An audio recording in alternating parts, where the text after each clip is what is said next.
Thank you so much for meeting with us today, this afternoon.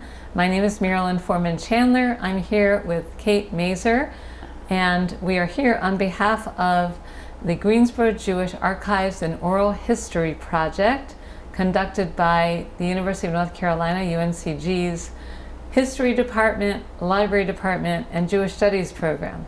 So Phyllis, welcome. We are delighted to be meeting with you, Phyllis Jerome, on Monday, August 4th at Abbotswood.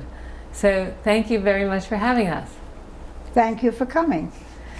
Phyllis, we're going to get started and so that we learn a lot about you. And we'll start with the early years. If you would, please share with us about your family, your parents, and their family. What do you know about them? I am the oldest sister. I have a brother. His name is Milton. My parents, my father's from Odessa in Russia, came to the United States just following his bar mitzvah. So he's been here a long time. My father was born in 1889. My mother was born in 1900 in a town called Kishinev, which is part of Romania, or I think at least it was at that time. I think the history of Kishinev is measured in the fact that it was the first town of the pogroms. There were many happening after that, but the first one was in Kishinev. And my mother told us the story many times about how she lived in the cellar and how they stayed there for a couple of weeks and how the Cossacks came on horses and cut up all their blankets or something. I don't know. It was a constant story that we heard. My parents were members of the Verband, which is a Landsmannschaft. I don't even know if it still exists. But at the time that I was growing up, the Verband was a very popular organization, which included many different areas of concern. There was a banking piece, and we banked there. My husband and I banked there. There was a Chevra Kadisha, which took care of funerals, and they owned portions of cemeteries, mostly in Long Island and New York. And they were instrumental in supporting a youth movement, a Zionist youth movement, Habonim, which I was very involved with as a teenager and into my college years. They had a children's camp called Kinderwelt, which was something that was important in my life. And they had an adult camp, which was called Unser Camp. And it was a recreational opportunity for vacation for grown-ups. You know, a lot of young couples would come and spend a week there, and it was. But Kinderwelt was a part of my life growing up. It was a Yiddish-speaking children's camp. I met my husband there, as my brother met his wife there. There was a lot of that going on, and it was important in my life. And Habonim grew out of that. The friends I made at Kinderwelt became my friends through my young years in high school and college. Before you go forward, and we'll get back to high school in just a minute, go back to the word Landsmannschaft. What does that mean? A Landsmannschaft is an organization of people who come together to share a background. In other words, they all might be from a similar place, from Russia or from London or wherever they came from. But it would be a group of people who shared a background in geography, and that means that they might have been growing up together, separately growing up together in another space before they came to America. America really was then the Golden Land. It was the land of great opportunities, and it was the government much different than today's understanding of the government. but it was for many people in Europe, and this was before the Second World War, so the Holocaust had not yet happened. But there was a sense of longing to be with people who were like you. In other words, the Landsmannschaft spoke Yiddish. Now, a different Landsmannschaft might be of an Italian background or a Greek background or whatever. I mean, there were many different kinds of Landsmannschafts, but the one that my parents were involved with was the Verband. It was very popular and it was very strong.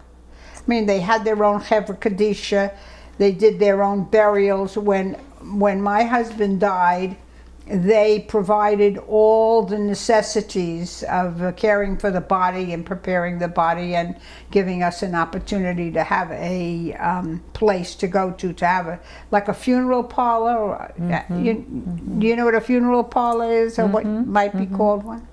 And then they supplied the cars to take us to the cemetery and, of course, back again to Brooklyn. Okay, where all of this is going on. In Brooklyn. Okay, come back for just a few minutes. When did your parents arrive in America? My father came in 1902, and my mother in maybe 1919 or 1920. She had lived in Paris for a year before she came to America, and didn't want to leave Paris. She had a good job, but my mother had two younger sisters, and they were kind of running around loose on the streets of Paris. And so her father sent money for her to come to America, and she used the funds to buy herself something. But then he finally, through Hayas, an organization that we both know of, sent Schiffskarts, tickets. And he said to my mother could stay in Paris and live in France if it was her preference. But the two younger sisters were minors and had to go to their father. The mother had passed, but the father was still living in New York City. And so the sisters had to go to New York, and my mother wasn't going to let her sisters go without her. So the three sisters came to America. In about 1920, my mother was about 20 years old and single. Her next youngest sister was 3 years younger, so that would put her at 17. And the one younger than that was 2 years younger, so that would put her about 15. So it was 15, 17, and 20 years of age. And they came to meet your grandfather. And they came to their father's... To their father. Their father received them. He lived in the Bronx in a very modern, big building in the Bronx, because my mother was always mystified at everything. The elevators and... everything. She said you used to push a button and the lights went on. So the whole building, of course, was electrified by that time. But she was still amazed at how everything worked. Tell us more about your parents. My parents. Well, let me start with my father, who had 4 sisters, and all his sisters lived in America by the time he was bar mitzvah and was getting ready to be shipped to America. His sisters were all married, and they were all wealthy in that they all had, my Aunt Lena had a chauffeur, my Aunt Betty had a cook that worked for her. They all had their own houses, and they all had servants, and they were all wealthy, and they were all in the same business. They were in the paper box business. They manufactured paper boxes. Some of them were florist boxes. You might not recall, but florists used to send their flowers out in long, narrow boxes. So one aunt and uncle had a factory that manufactured florist boxes. Another manufactured hat boxes, which were round. Each required different machinery, and each sister husband had the machinery for this manufacturing. My father was the youngest of the family. He had 4 older sisters, and he was the boy and very favored. But they did not offer him the opportunity to go to school or to do anything, and there was no direction for him in his life. The only thing my father really knew and understood was clothing, and so he became a salesman in a clothing shop. I forgot the name of the store. I think it was Howard's, but I'm not sure. And he eventually became the manager of the store. That was when my mother met him, when he was managing a Howard's clothing store. And she saw how his sisters lived, and she was very impressed. She thought he was a man of means. Unfortunately, he was not a man of means, but he had problems with the store was getting unionized at that time. I mean, this was the early part of the 1900s. I don't know what year my mother came in, 1920. It must have been like 24, 25. She married in 27. So it was sometime between 20 and 27 that she met my father. My father was a Republican and didn't believe in unions, which is incredible to me because we were Zionists and we were labor Zionists. But his brothers-in-law, the brothers-in-law are the husbands of those 4 sisters, were all wealthy men, and they were very opposed to the unions. And they kept wanting to move their factories further south to avoid the union. Why my father objected to unions, I don't know, but as a result, they blacklisted him, and he could never again work in one of their stores when the unions actually were organized and came into being. And some part of his history I never quite understood. We're a union family. We're people who believe in working class people. We're very modest Democrats. I never understood my father's attitude about being a Republican and being opposed to the unions. It's just never connected with who we are, who we were. We were Zionists. Now, my mother had a whole different background. My mother came from a family of books. Her father was a book publisher, and in Kishinev was a publisher. It was the Hebrew Publishing Company in America. It still exists. It's on Canal Street in New York City. And so she got to meet Sholem Aleichem and Peretz and Greenberg and Bialik and all of the writers of the time. Kishinev was a hotbed of Yiddishkeit. And so her background was entirely different. Her father, who was here before she arrived, had come with the boys. I have 3 uncles. All of them went to Columbia University and became what was known then as druggists, but now are called pharmacists. They all became pharmacists. One had a drugstore in Yonkers. Eventually he owned the building. Eventually he owned the block. Eventually he owned 5 blocks. Eventually he owned a big piece of Yonkers. So he was known in Yonkers. That was my Uncle Saul, my Aunt Rose. My Uncle Dave had a drugstore, and they wanted him to put in a fountain to make a soda, you know, and to sell ice cream, which was done in drugstores, but he said, I didn't go to college to be a soda jerker. And so he sold his store, and he was a pharmacist for another store, but he'd work 2 days here and 2 days there. He lived in the Bronx. And the other, Uncle Max, became the editor of the, he became a representative for McKesson Robbins, which was a pharmaceutical company. And eventually he became an editor for the magazine that they put out a pharmaceutical magazine, monthly, I think it was. So that's the story. And they all lived in the same neighborhood. We all lived Yonkers. in New York in different neighborhoods, in Bronx and in Brooklyn. And in each neighborhood was a very Jewish neighborhood. We were not shul goers.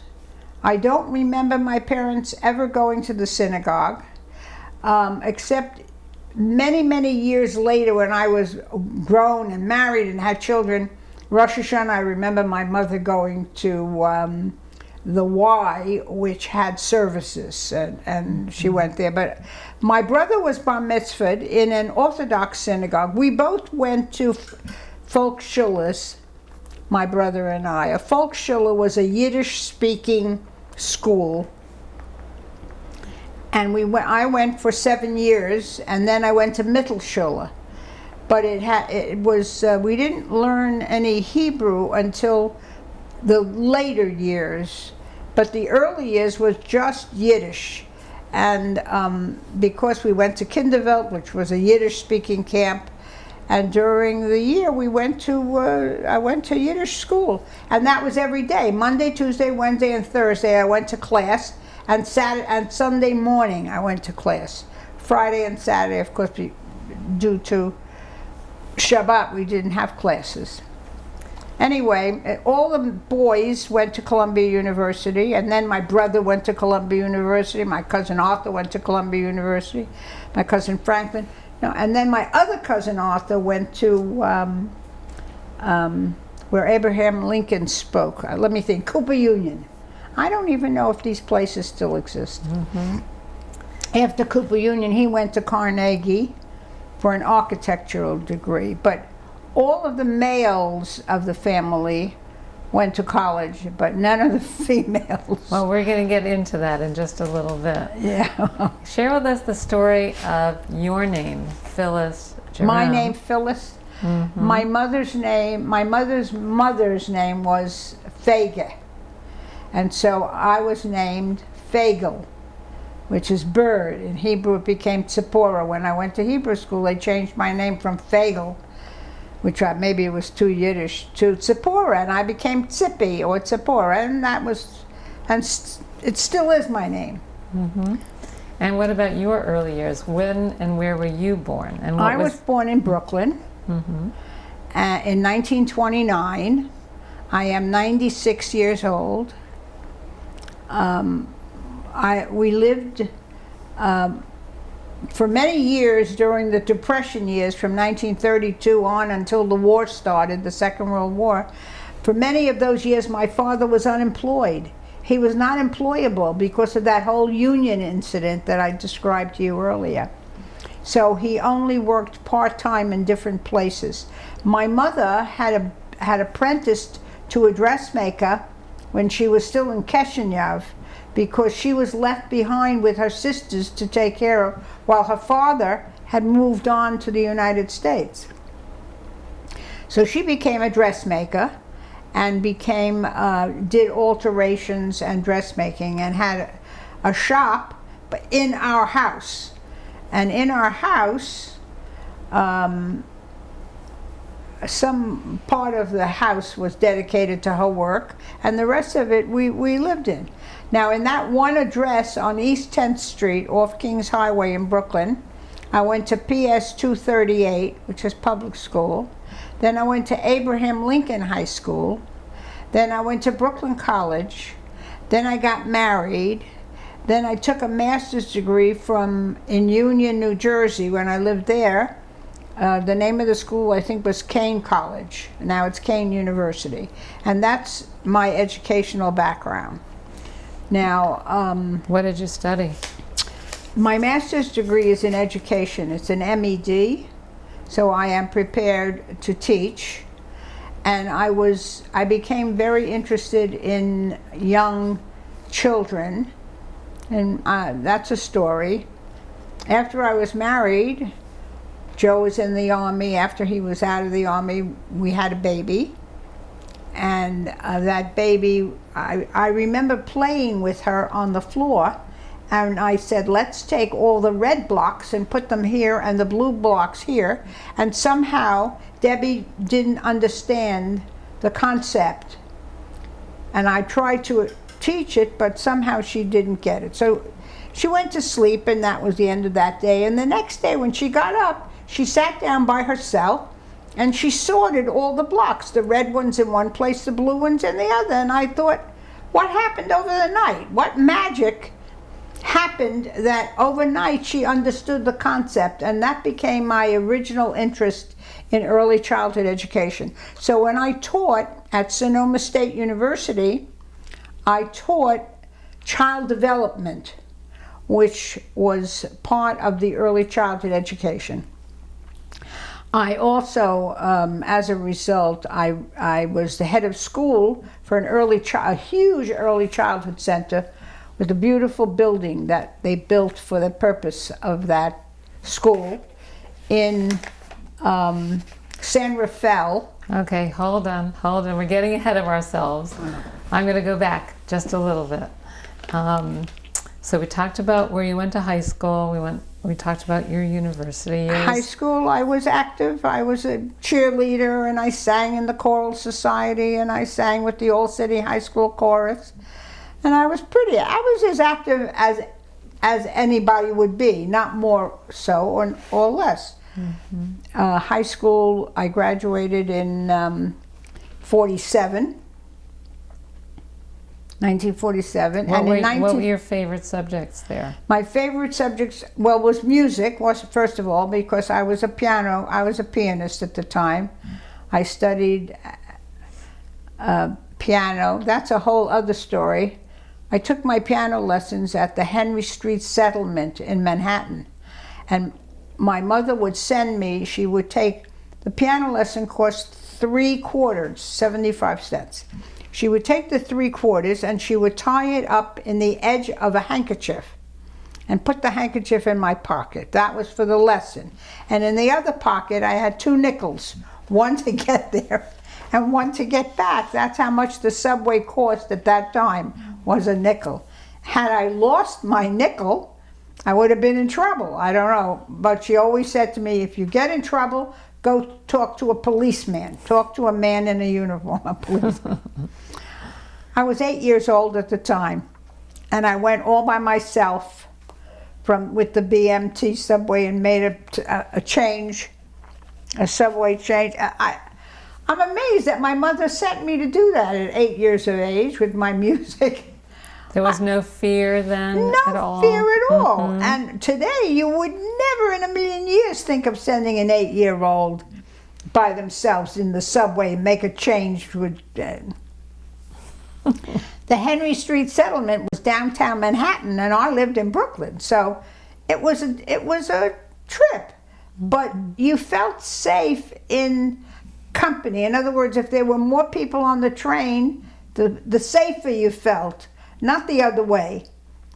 Such a difference in approach to the way we lived in society in those days, and how fearless we were. There was nothing to be afraid of.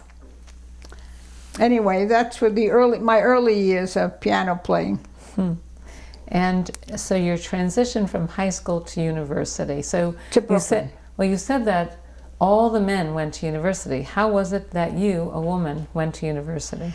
The attitude was very different from women. Women were not expected to do much.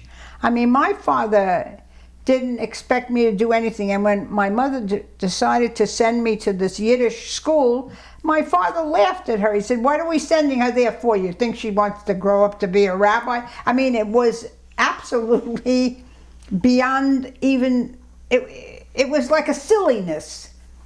You just didn't send girls for education. And there were only 3 areas. You could either be a teacher, you could be a nurse, or you could be a social worker. Those were the 3 avenues open to girls. Girls didn't talk about law or medicine in those days. I mean, it was years later, after the Second World War, that the approach to education for women began to change. In my early years, there was no expectation for women to get educated. in their own religious. And you did. And yet you did. Yeah, well, because it was free. My parents would never have sent me away to live in a dormitory and to pay to go to Smith or, to go someplace to college or even to NYU. The only girls who went to NYU were families who had a lot of money, because Brooklyn College didn't cost anything. Marilyn, it was $330 a year for bursar fees, and that was it. And I always worked part-time, so I actually earned my own money to go to school, because I always had a job. I started working when I was 14 years old. In New York City, you had to get work papers. You had to get a license to go to work if you were underage. I guess 18 was the age of majority. And when did you graduate university? 51. And I was already married, because I got married in 48. So I was already married. And where did you said that you met Joe at camp? I met Joe at Kinderveld. He was coming in the door to the dining room. Now, you have to know that Jewish boys never reached higher than 5'6". All Jewish boys were short. I don't know why that was true, but they were. Joe was 6 feet tall, black wavy hair, and the biggest blue eyes you ever did see. He walked in the door, and I said to a friend of mine who was sitting next to me, Lila Marcus was her name. I said, "What's his name?" And she said, "Joe Jerome." I said, "You know what? I think I'll marry him." And so we dated for, a lot of years. I mean, I was still in high school, and Joe, it was the summer he started Brooklyn College. It was the summer where he had just graduated from high school and was starting college.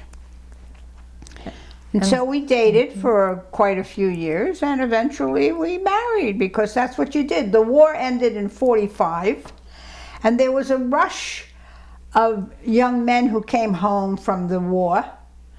Joe didn't go in the army yet. He was in the army for the Korean War, and people were getting married and having families, and Levitt was building houses, and there was a lot going on in terms of family development and moving on, because after the war there was a sense of freedom, which, naturally you'd understand, and young men were anxious to get on with their lives. The GI Bill existed for them, so a lot of young men went right into college to become lawyers or doctors or whatever the field of study that they were going to attain was. Joe eventually became a civil engineer.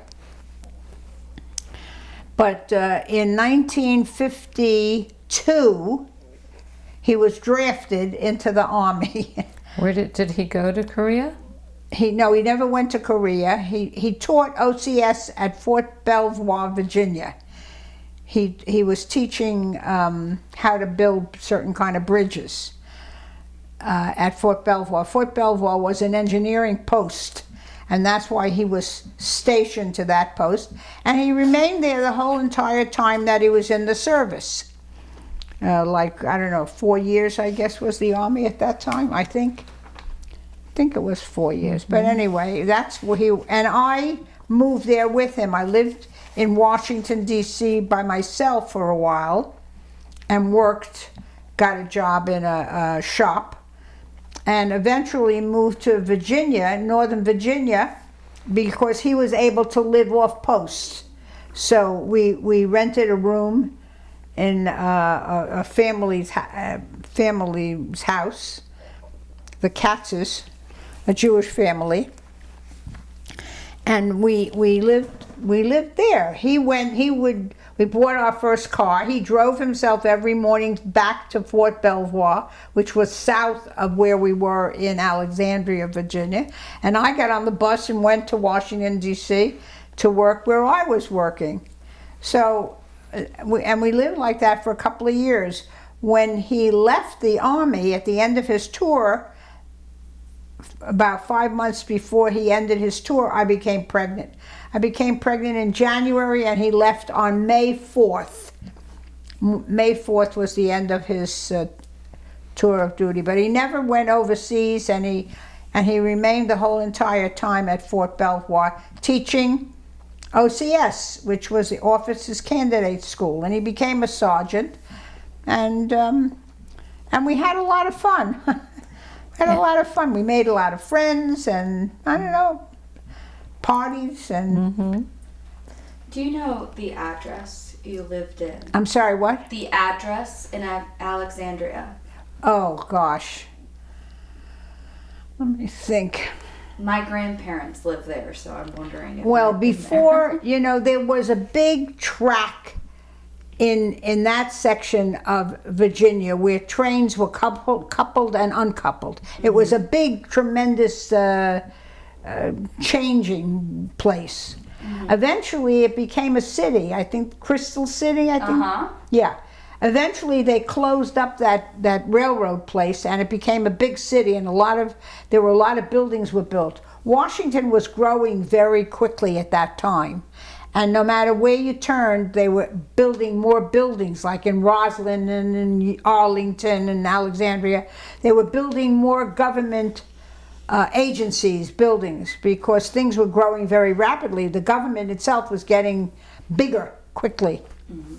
So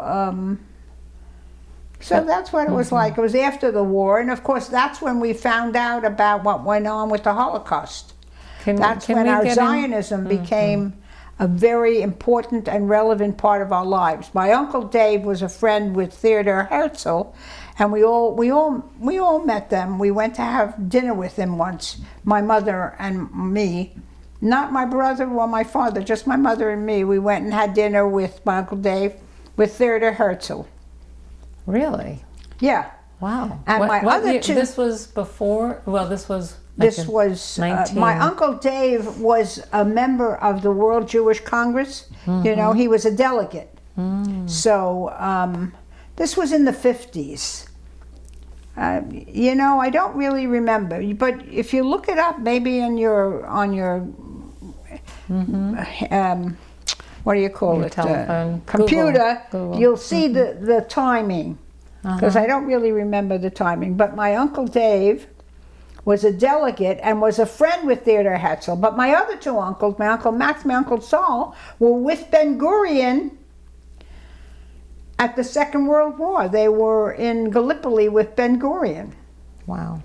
Because in later years, when the state was settled and we all went to Israel as a family with my Uncle Dave, we went to meet with Ben-Gurion, which we all did in his little apartment in his kibbutz where he lived, because Ben-Gurion was putting together a book, and my Uncle Saul was in the book, in the picture, sitting on the donkey. And Judith, in her house, if you'll be there at some time, you'll see a picture in her kitchen, in her baker's rack. There's a picture of my Uncle Saul with Ben-Gurion. They're sitting on donkeys in the group that they were serving.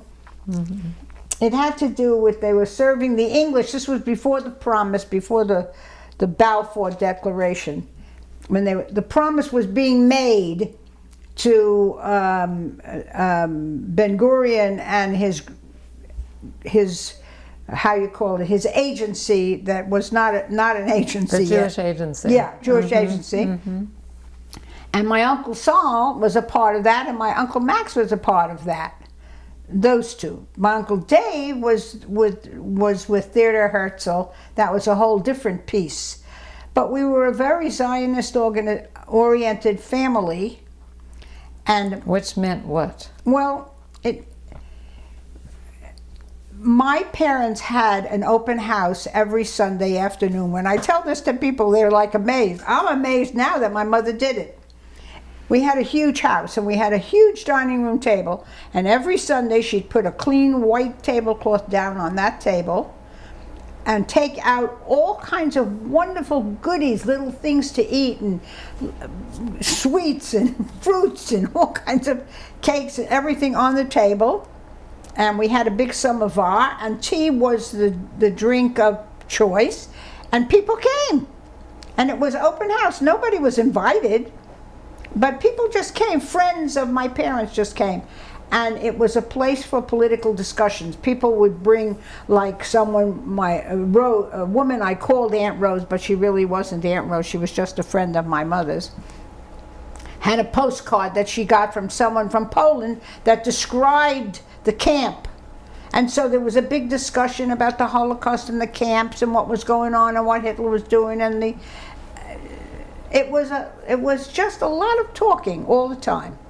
And you were there. You I were was at there, the but table. I was just a teenager at the time. I mean, I was. This is like 45 when the war ended. So I was at the end of my high school years. I heard it all. I mean, you could hear it down the street. I mean, when you turned this corner from Kings Highway onto East 10th Street, my house was down at the end of the block. You could hear them talking because everyone was talking at once and they were always yelling. It was a loud discussion. And but so what did they do in terms of Holocaust and they escape? talked about things, and they organized money, and they Did you have family that was still left? in Europe, you mean? No, not yes. No, she was no longer there. There was my mother's mother died at the time of Zena's birth, her youngest sister. Years later, her father remarried, and as a result of that second marriage, a child was born. And that woman was caught in the camps and eventually made her way to Argentina, where one day my Aunt Helen came up with the tug, or maybe it was the Journal, I don't know, but the Jewish newspaper, where there was an article that said, "I'm looking for the children of Melech Zatz from Kishinev." And it was an ad in the paper. And it turned out that the woman who had placed the ad was their, what was she to them? She was like their half-sister. They had the same father, but not the same mother. And she was in Argentina. Wow. So my Uncle Saul flew to Argentina to meet her, because the whole family had a meeting, and they realized that this ad was placed by the woman who was their half-sister. Did I say that right? Were they stepsisters? It was a different mother, but the same father. So my Uncle Saul went to Argentina to meet her and found out that she was truly their family member. And so they supported her until she died. She never left Argentina. She lived there the rest of her life. But that's how people got in touch with each other. They put ads in the paper. In the Yiddish paper. In the Yiddish paper, right. Saying, looking for the children of Melech Zatz, because Melech Zatz was my mother's father. It was also the father of that woman. I never met her. I only knew of her, but I never met her. So so you talked about your family connection to Israel and your personal connection to Israel. What role, if any, did religion and or spirituality play in your family life? We had very little religious experiences. I don't ever remember my family belonging to synagogues or going. My brother was bar mitzvah in an Orthodox synagogue, and by the time he got to the bar mitzvah, he could already do the Haftorah, because we went to Shula. Our folk Shula eventually taught us Hebrew, so he eventually learned to read and write in Hebrew, and he could do whatever was necessary. But the people at Etz Chaim, the synagogue where he was bar mitzvah, insisted that he go to their Phil Sil kind of person, because they wouldn't just take him off the street, for instance, and bar mitzvah him. So for 6 months, he went to their school, where they taught him, I guess, whatever he needed to know, but he already could read and write Hebrew.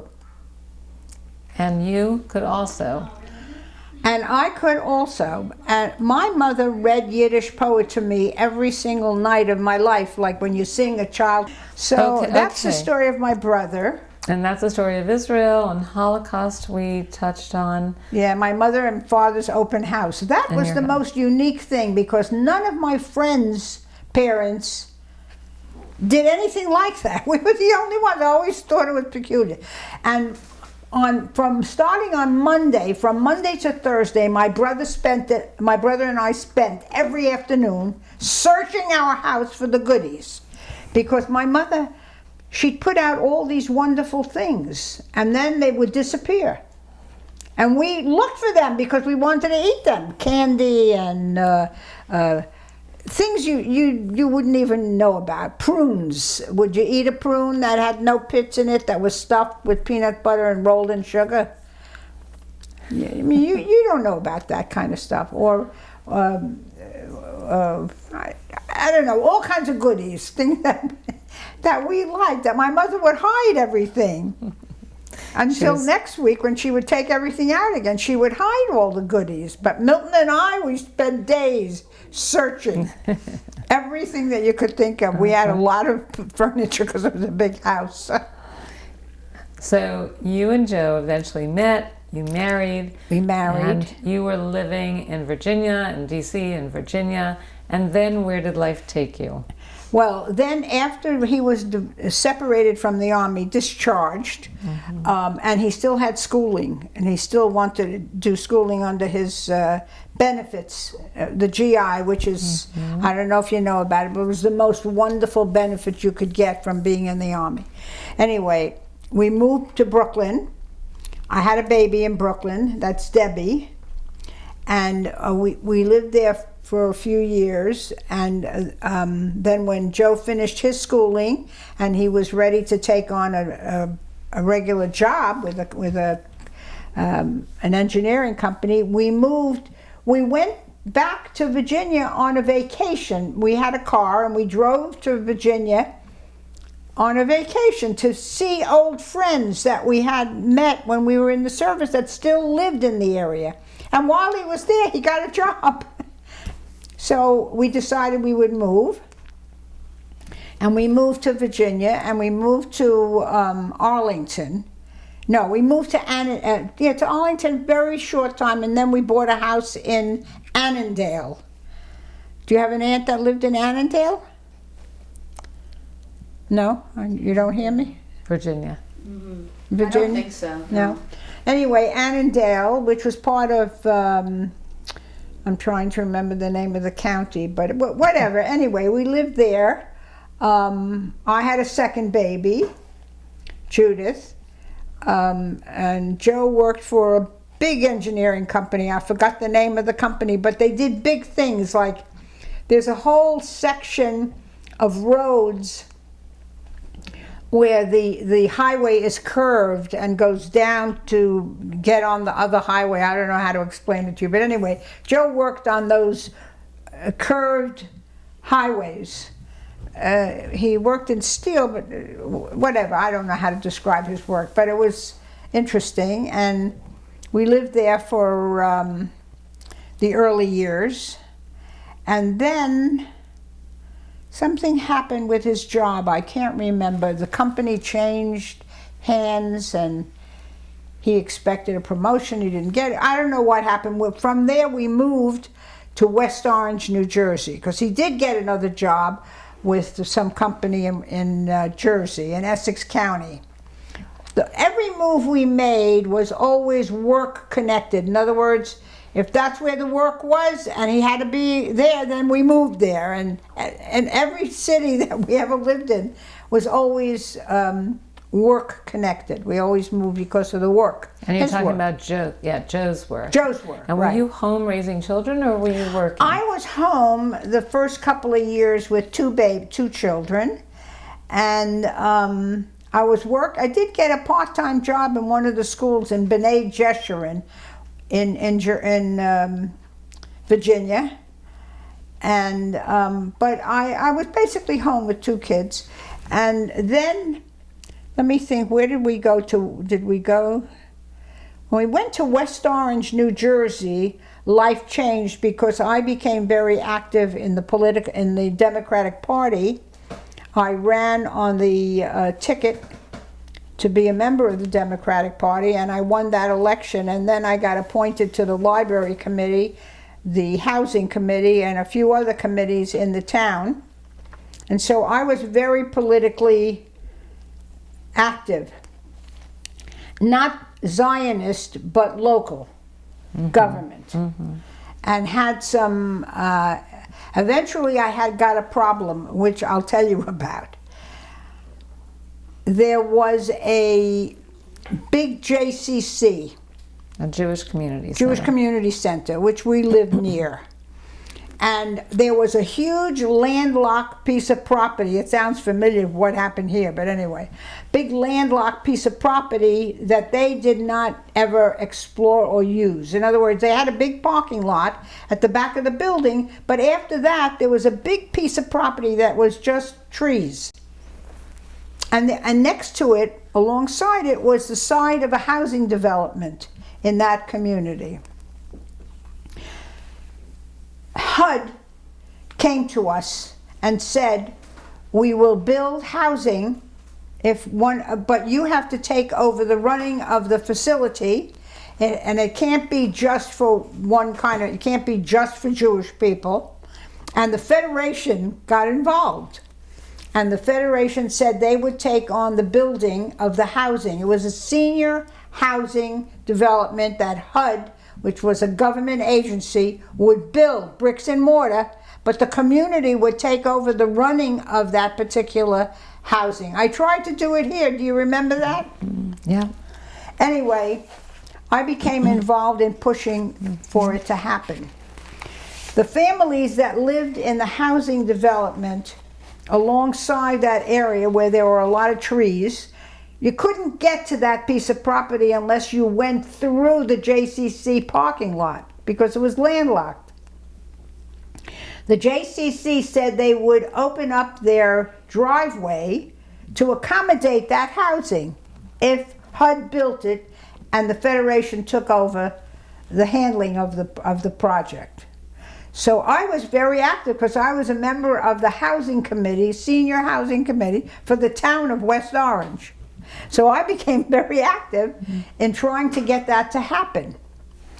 The people who had the houses that backed up to that piece of property from the grouping of housing next to the JCC, it wasn't JCC, but it was little houses, objected. They didn't want senior housing to take over that part. They thought it was their backyard. You know, you had 50 feet that you paid for and another 50 feet that you decided you would use because it was there. Am I describing it so you see it? You get an idea? So I was the witness for the Federation. An attorney who lived in one of those little houses represented all of those people who lived in those houses, and they were going to fight the Federation. They didn't want the HUD to put the senior housing there. They didn't want a bunch of old seniors in their backyard. Why? Because they thought it was their backyard. But it wasn't their backyard. They only paid for 50 feet. The next 50 feet belonged actually to the JCC. It was part of their property.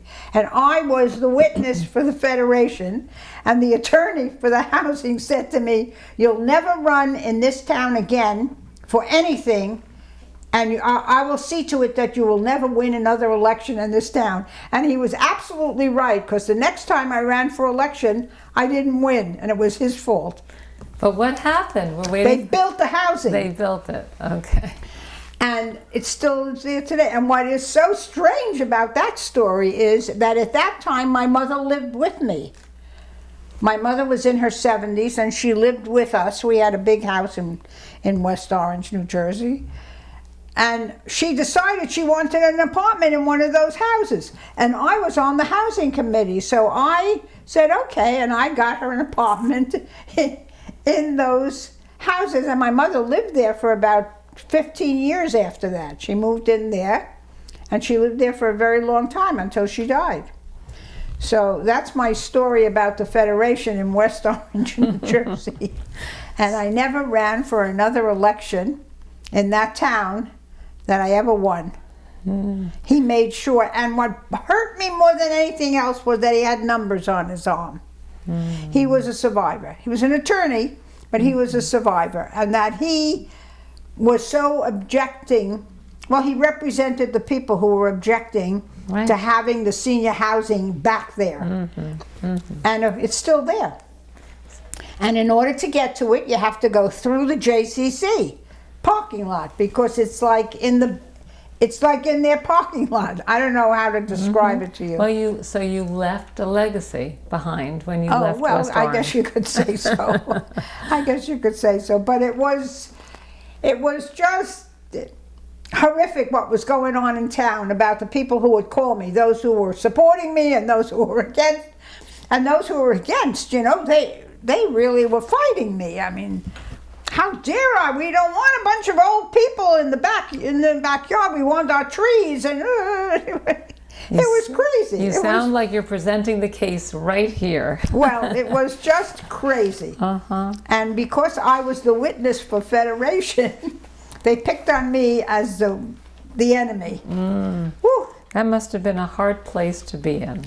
It was, but you know, I'm a fighter. At least I used to be, and I fought them all the way. I mean, Joe used to write my speeches for me.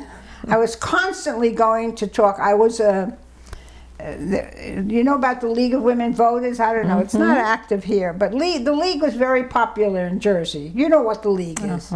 I was a speaker on the Speakers Bureau for the League of Women Voters. You can just picture me going out and carrying on in all of these groups with women, getting them organized and getting them to help and do it. And this was all volunteer? This was all volunteer, all volunteer. And how did you make your way to California?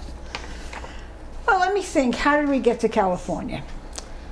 Joe didn't like the man he was working for in Jersey. There was a lot of, he was like on the verge of quitting every day.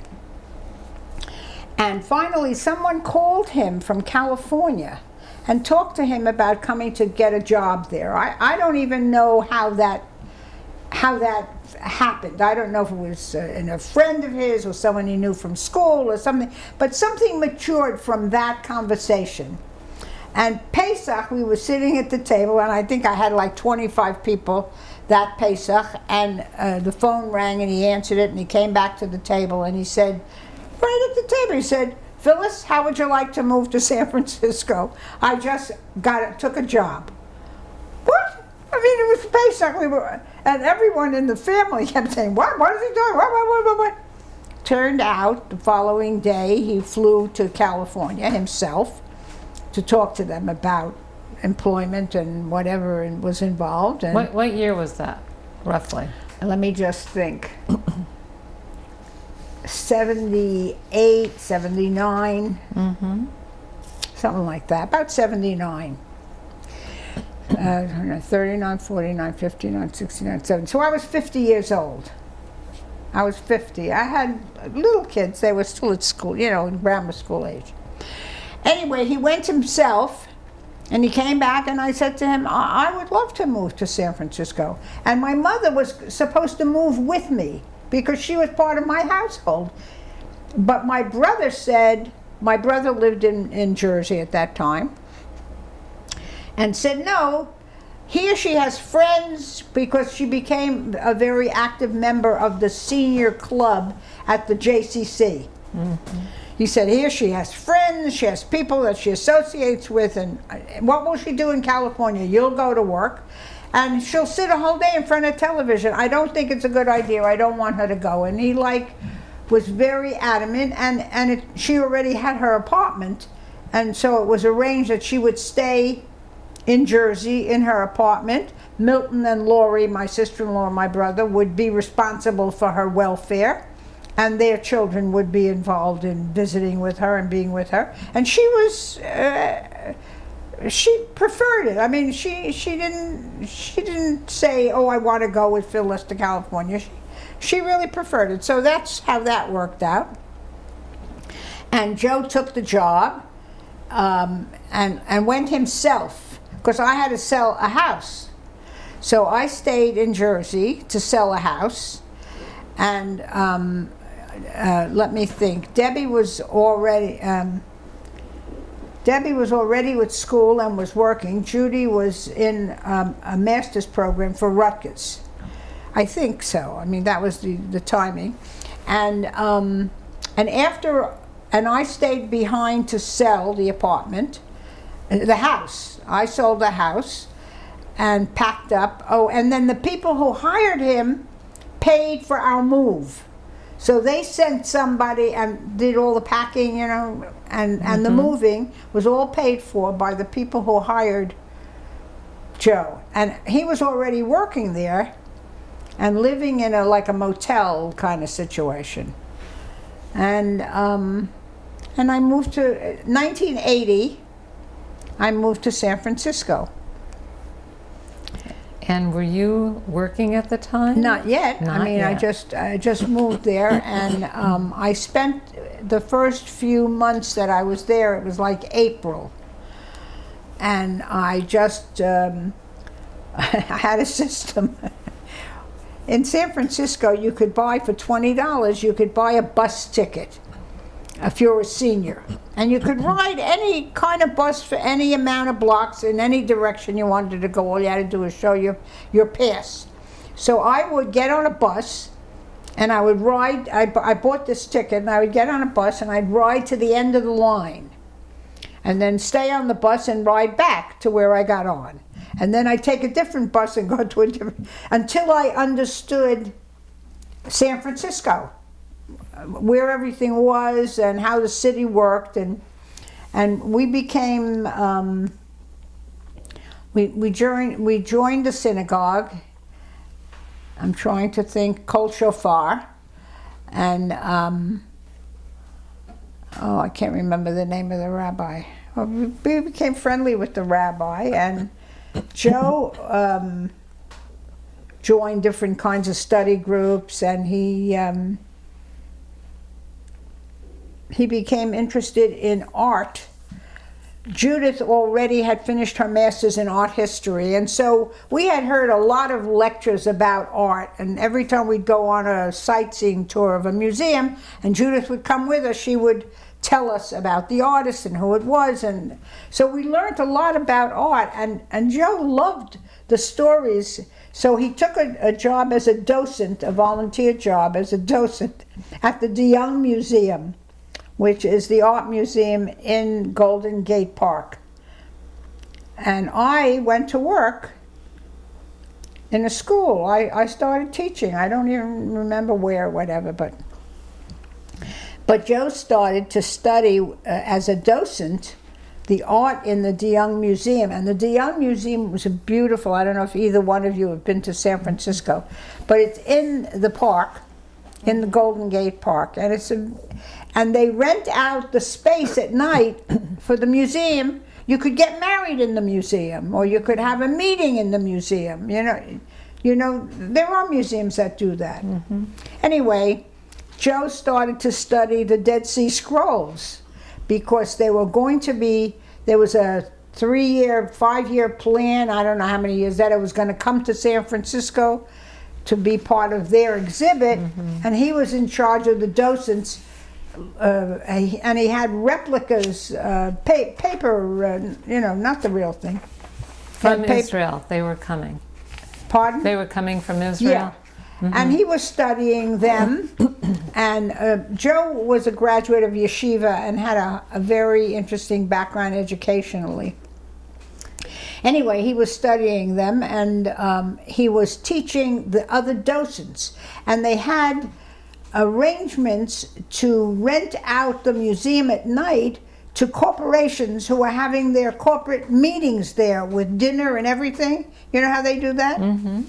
And Joe was in charge of the docents for those meetings, corporate meetings. They raised a lot of money that way. The museum did, anyway. And meanwhile, so Judith and Debbie were with you in No, they weren't. Debbie was married and living in Nutley, New Jersey.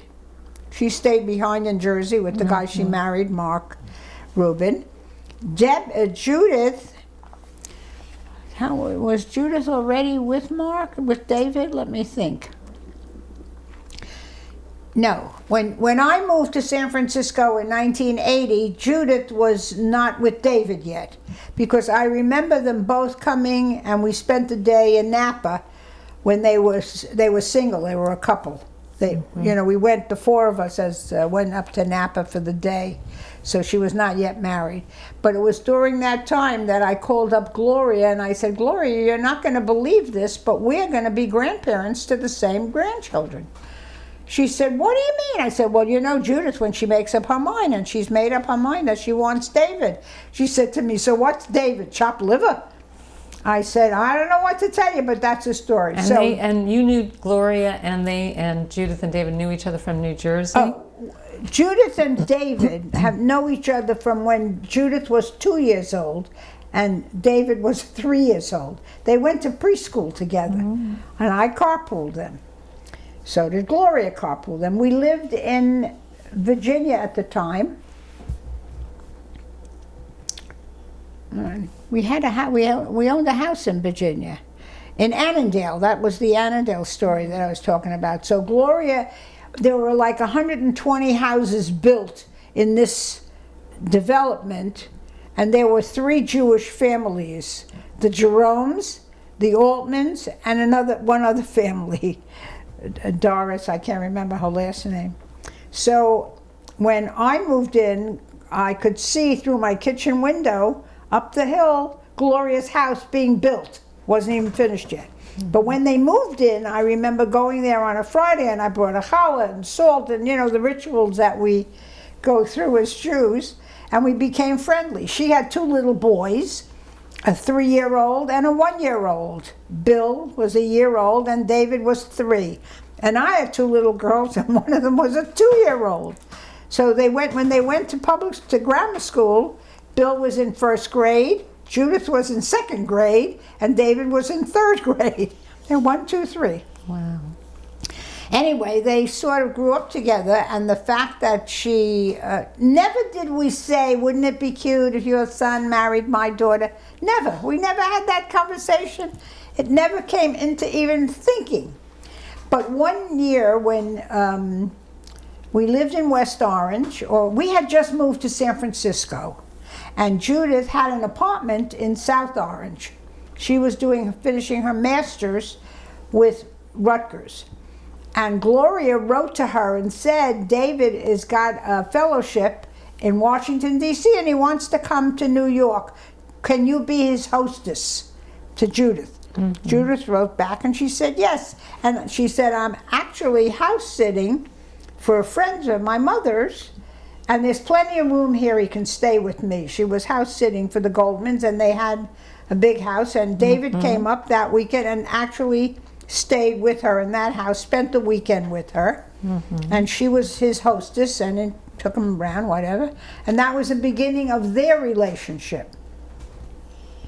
And I guess they fell in love, and they eventually got married, and she moved to South. She finished her master's. He finished his fellowship in New Jersey, and we had just bought Judith a new car when she came back from London after living there for a year. She had to move into the dormitory. I said, if you want to be a commuter, we'll buy you a car, or we'll pay for your being in a dormitory. Which would you prefer? She said, I'll take the car. So we bought her a new car, and she filled up her car, and she drove to California with David. He finished his fellowship in Washington, D.C., and they lived in Southern California, and they got married, and that's the story of Judith and David. So they've known each other since they were children. And so let's find your path now from California. Well, tell us about your professional career in California. In California,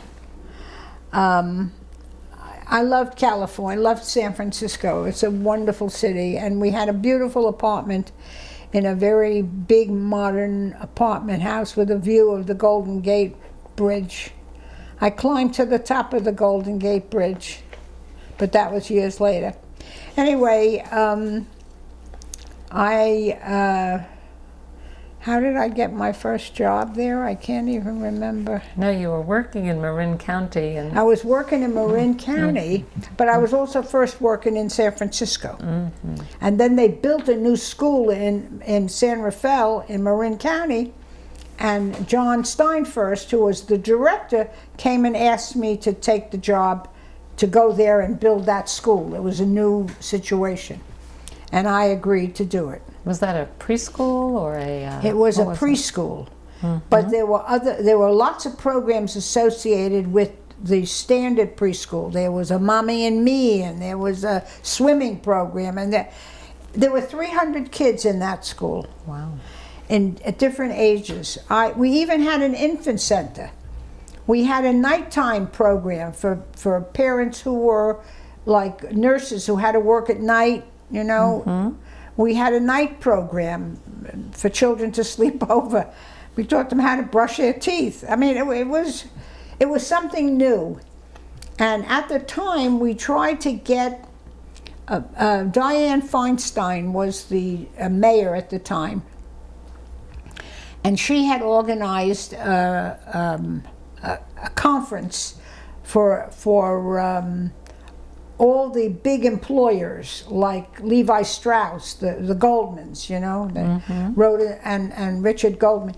And at the conference, which she had invited me to come to, there was a discussion about opening child centers in the buildings that were owned by these large conferences. Have you ever heard of Shackley? It's like vitamins or something. Have you ever heard of them? Okay, they built a very big building in San Francisco, which included one floor dedicated to health program. It had a running track that went around the building, and it had all kinds of equipment for the people who worked for Shackley. And we tried to get them to put in one floor for childcare. And Dianne Feinstein had asked me to put together a committee to do that. And we went around to all the different people who were the big employers. And we were on the verge of doing it. And Levi Strauss was the one that I spoke to, and Richard and Rhoda Goldman owned it. But Rhoda Goldman was interested in the program, and she wanted to do the program. And the union from Levi Strauss said, if you do this for a dozen families, what are you going to do for the 120 other families equal to the money that you were going to spend? And she said, oh, if that's the case, forget it. I'm not going to do it. And that was the kibosh that ended the child program within the corporations, within the buildings, because of the union wanting to have equal whatever, you know. Equal representation right. of... Whatever money was spent for a family to have child care at the site, the union wanted equal amounts to be spent for all the other people who didn't have children on this. So that put the kibosh on it, and that was the end of it. So again, the unions played a role in your family history. Yes, isn't that interesting? I never thought of it. Yes, you're absolutely right. So that was the end of it. But in the meantime, in Marin, at the Ocean Marin Jewish Community Center in San Rafael, which is still there, they built a building for early childhood. And John Steinfurst, who was the director at the time, encouraged me to leave the site that I was working at in San Francisco and go to San Rafael, which was hard for me because I had, not hard, but I had to drive from San Francisco to San Rafael every day over the Golden Gate Bridge, which I loved, that bridge. And how many years did you do that for? I don't know, 15 maybe. I think 15, 20, I don't know. All the time that I worked in San Francisco was there.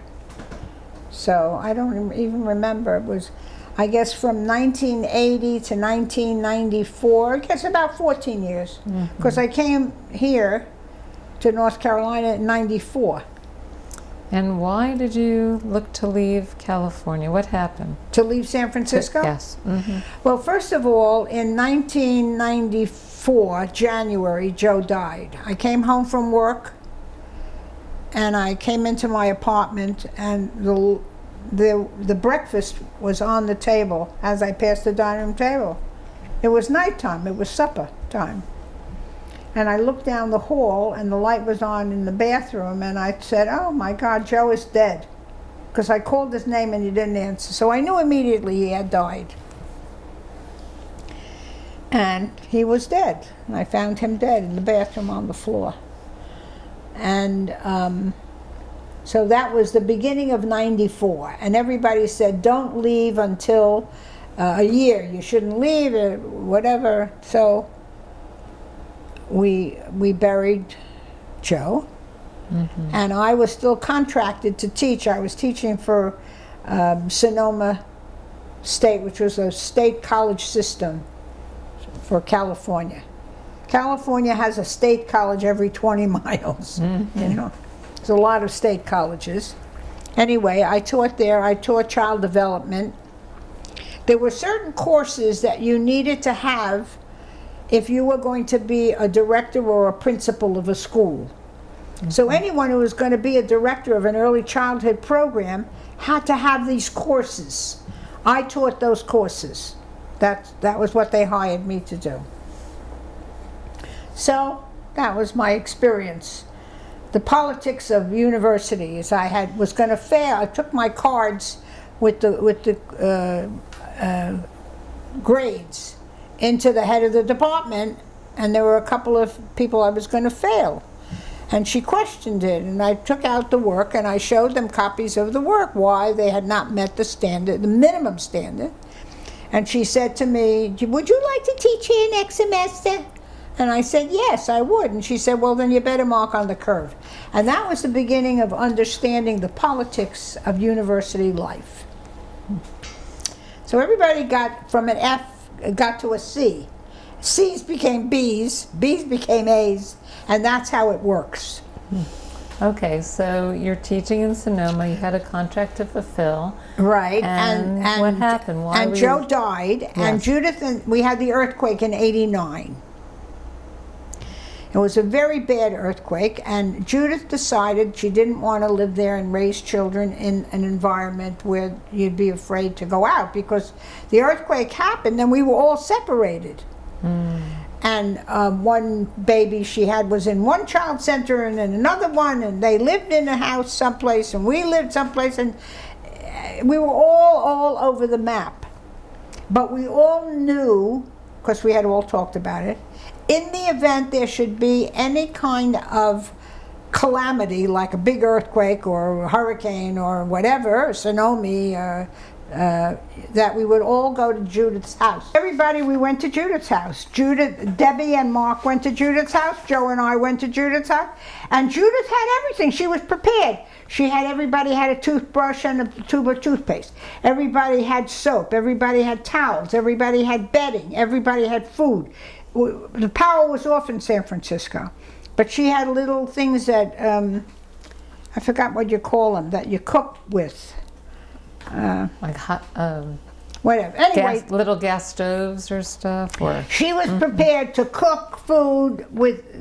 She was prepared for it. We all moved into Judith's house and spent a little bit of time there, maybe 2 or 3 days, because we were on the 15th floor, and I didn't want to walk up 15 flights of steps. We had no power, you know. But in 2 days we had power. So after I stayed at Judith's for like one night or 2 nights, I don't remember, then the power came on or whatever, and we were able to get up to our apartment. We had some loss of some broken stuff, but on the whole we were lucky. We didn't have too bad a time, but it was the worst earthquake.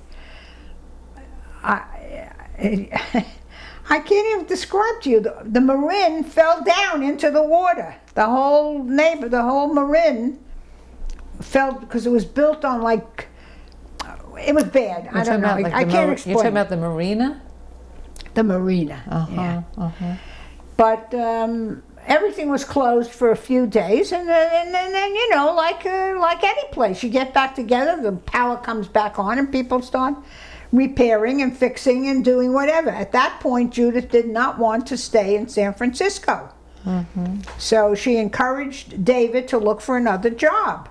So he had opportunities in Ann Arbor, he had opportunities in Boulder, and I remember those places because I remember saying, Boulder, it was before Joe died, and he had a heart condition. I said, it's very high in Boulder, and the air, it will be hard for him to breathe, and whatever. He had an opportunity to come to Winston. And he came to Winston, and so Joe and I were going to follow. In the meantime, Joe died. We buried him, and I came alone. Well, you came with Judith and David. Well, they were here. They came in April, and I didn't move here until December because I had a contract to teach till the end of the semester. So I didn't leave San Francisco until December. And I met with you in December '94. Yes, you did. And I presented you my resume, and you said, I'm hired. Or something, I don't know. And tell us about your professional life in Greensboro. Oh, the best years of my life were in Greensboro, honestly. The best job I ever had was in Greensboro, and I loved it. You had 2 different jobs at Jewish Family Services. What were they? Well, basically, there are 2 things that I'm most proud of that I did with Jewish Family Service. One was that I created a van for transportation for the seniors. I realized when I started to work for JFS that the fastest growing population in the city was the senior population, and that they really lacked, they had a lot of needs that were not being met. And so we basically focused on that population. We called them every day to make sure that they lived through the night and they weren't dead. So we had a person who was a volunteer who was doing that with seniors. Everything we did in the early years of Jewish Family Services was focused on that population. And I went to get certified at the university. So I took the courses to be certified in geriatrics. And the book described the woman who was, and they said she was 72 years old, and the woman who was described in the textbook that we were using. And I remember I said to the class, close your books. You don't need to talk to anybody in a book. I am that woman, 72 years old. Talk to me, I'll tell you what it's like. Anyway, the 2 things that we did that I think of were most important in my years there. One was the transportation, creating the van, because there were a lot of people who had given up their cars because they were elderly or because they were losing their sight or for whatever reason, and the transportation was an absolute necessity, not only for medical appointments and dental appointments, but for having your hair done or getting to the market or whatever you needed to do. So that was one thing. The other thing was the whole process of resettlement. And Marilyn, a lot of this was your fault because you connected with Hayas, and you set us up for meeting with, I can't remember his name. Do you remember his name? Not at the moment. What was his name? Yeah, not at the moment. Okay, whatever it was. But he came to Greensboro because you called for him to come to Greensboro. And we met with him. He represented Hayas, and we became an agency for him. And Paula Becker was responsible for working with him and resettlement. And I don't know, maybe 137 families. I can't remember the exact number now. But every single one got work, got housing, furniture. We had a warehouse with furniture. Do you remember that? Oh, yeah. And everybody who had leftover dining room sets or bedroom sets or whatever would give it to us, and we had this warehouse of furniture, and we set up apartments for these new families that were coming to us from Russia. The Soviet Union had collapsed, and all you had to do was take your passport to the embassy. They stamped it Jewish instead of Russian. They erased Russian and stamped it Jewish, and you could leave Russia. And Hias, I think they had a route. They went through Italy. They met, I think, in Rome, or I don't really remember now. But they had a route that they took until they got to us. And when they arrived by plane, by air, at the airport here, and even in the middle of the night, Paula Becker would go and meet them with flowers. We had housing for them. We had food in the refrigerators and in the cupboards for them. The sheets were on the bed. The towels were hanging on the racks in the bathroom. Everything was arranged. We sent their children to school. We got them tutors to teach them English. I would call up someone who owned a Berkelhammer, or someone who owned a factory that did some Jewish business. I have someone who needs a job, doesn't speak a word of English. He's 35 years old. Send him in, and he sweep with a broom or whatever odd job they could find to him. But every single person was employed. The employment rate at that time in Greensboro was 2.9. 2.9, and now when they talk about the unemployment rate, or? The unemployment rate, and now when they talk about 4.7, they think it's so low. I remember what it was when I first started to work at JFS. Everybody got a job. That might not be the job they wanted. Maybe he was educated to be a dentist or a researcher or whatever. But to start with, everybody went to work. Everybody had a tutor. Worked with them, taught them how to speak English. Everybody had furniture and an apartment with transportation. Marilyn, what did we miss? Did we miss anything? I don't think so. I think you also coordinated their involvement at Beth David Synagogue or Temple Emmanuel. Right, right. We got them in. It was the best thing we ever did, was that resettlement program. I think of it as the best thing I ever did. That and the transportation. And the transportation, I happened to be talking to, what was her name? Polly Strasser. And I said something about how needed it was, transportation. She opened her pocketbook, she took out her wallet, her checkbook, and she wrote a check for $37,000. She said, how much is a new van? I said, $37,000. She wrote a check. We went into Van, whatever their name was, somewhere in High Point. And we bought a van. And we hired drivers and we picked them up and and look at it, I'm using it now. So it's funny that what I created, I am part of. Well, you represent a population that you knew were going to need that service. And there was a time in this town that every young person who wanted to go to Israel could go, and it didn't matter about money. Money was never an issue between all the different programs that existed, and it was beautiful. And because we were concerned at the time of great numbers of intermarriage, at that point it was 50%. Half of our children were marrying non-Jews. It was decided at the conferences that decide on those things that the children would go to Ramah, they would go to Israel, and they'd go to day school. And there were more Jewish day schools in this country at that time than had ever existed before. And every Jewish child went to the day school, or went to a Jewish camp, or went to Israel, with the hope that it would cut down on the intermarriage. And it did to some degree, not as much as we would have liked, but it did cut down on that's all I can tell you. And strengthen their Jewish commitment and involvement and all. Do you need to take a break? No, I just want to know what else. I have nothing else to say. Okay, all right. Nothing else to say. What about Greensboro's Jewish community makes it different from other places that you've lived? Good question.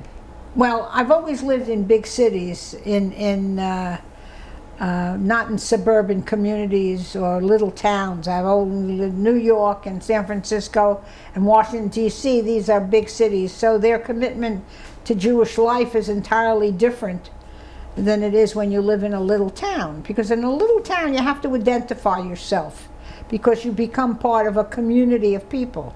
And so in identifying yourself, you either belong to a synagogue, or you're connected to the day school, or you're involved in Camp Ramah, or however you're connected, you're connected.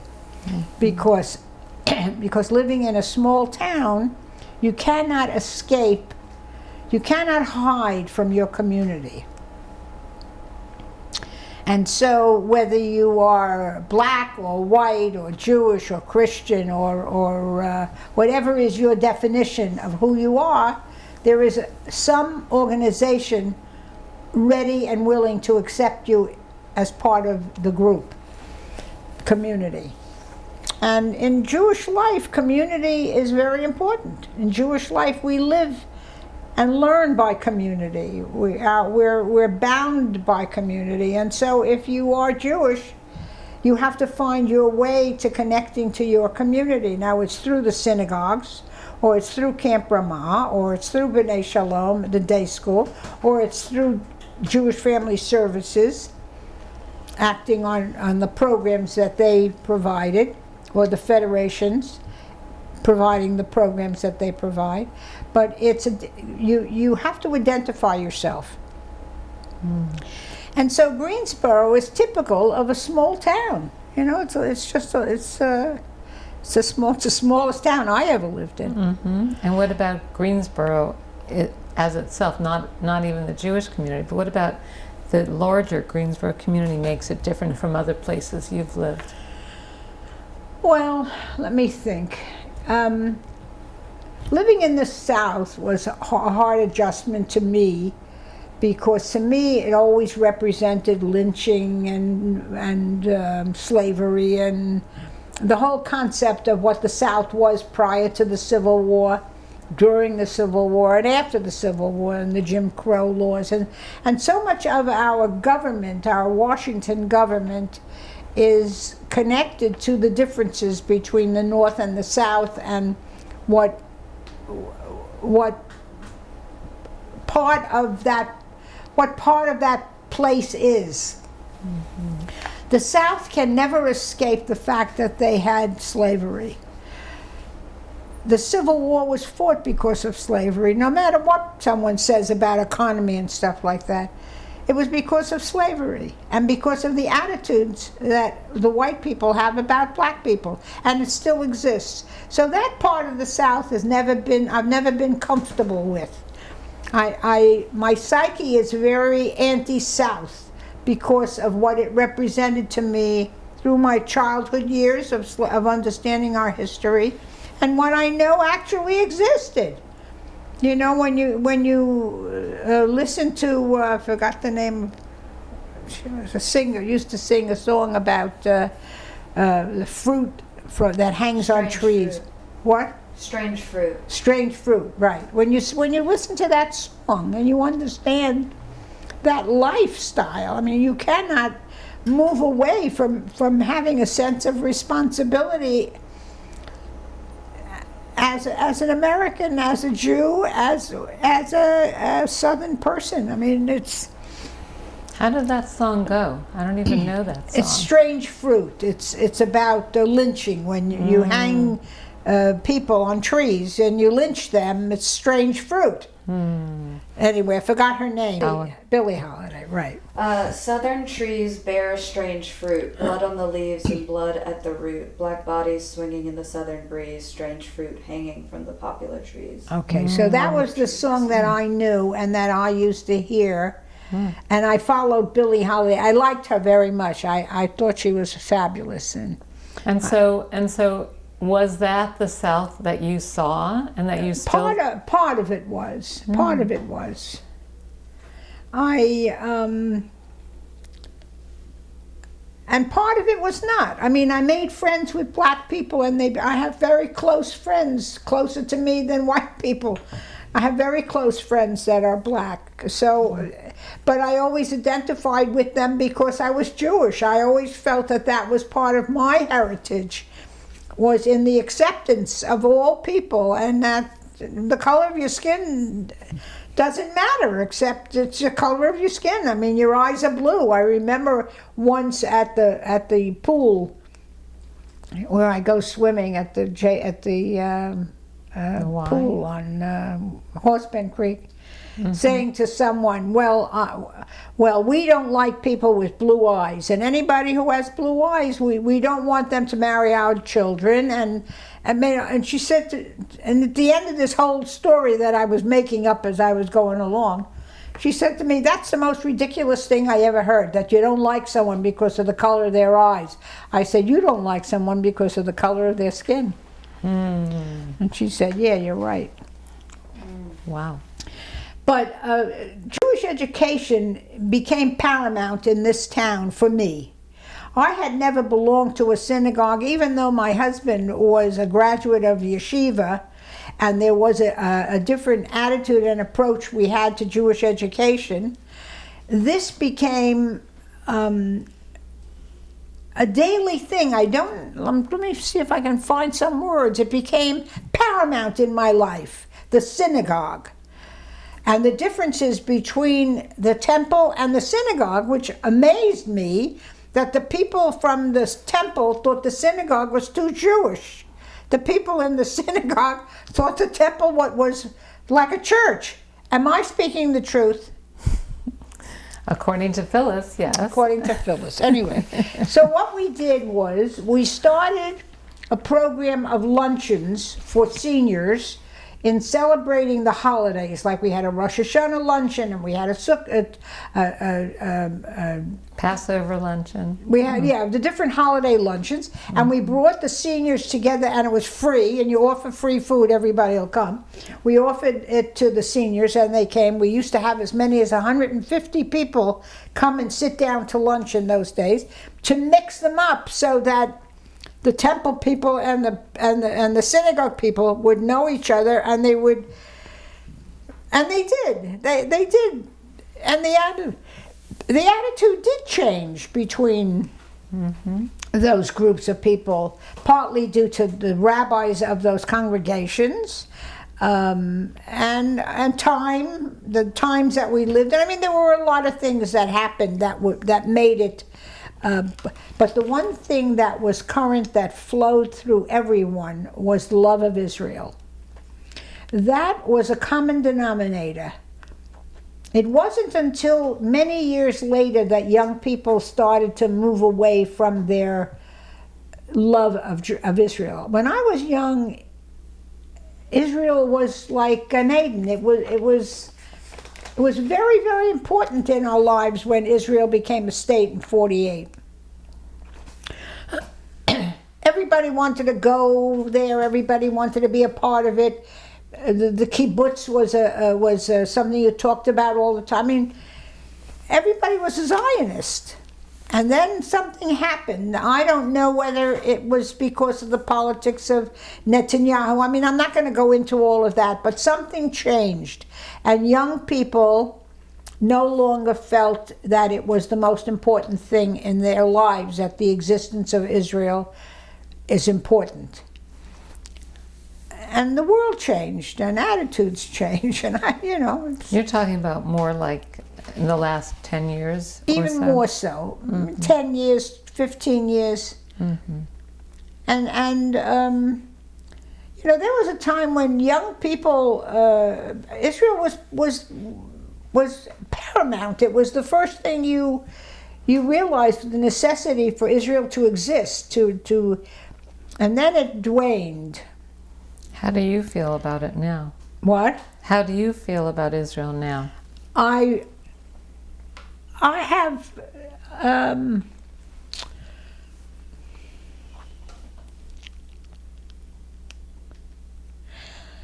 I don't believe in people starving. I certainly don't believe in children going hungry. I don't know whether this war is going to go on forever. I I think it's crazy. I think Benjamin Netanyahu should be out of office. He should be in jail where he belongs. I think there has to be a new government in Gaza. I love Israel.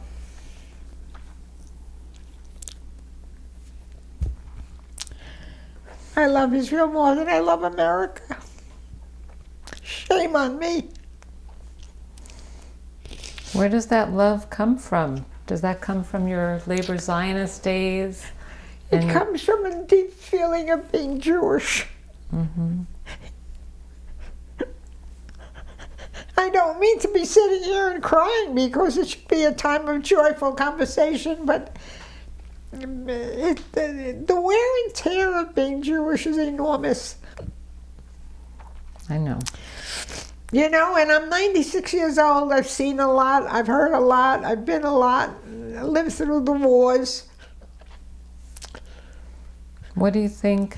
My Yiddishkeit is the most important thing in my life. Mm-hmm. I better go and get a tissue. We'll get you one. But I can't go with this on me. No, we'll get you one. We'll get you Okay. a tissue. Oh, where'd you get a box of tissues? It was on the desk here. Really? Yeah. Oh, I didn't put it there. I'm just that good. Wow.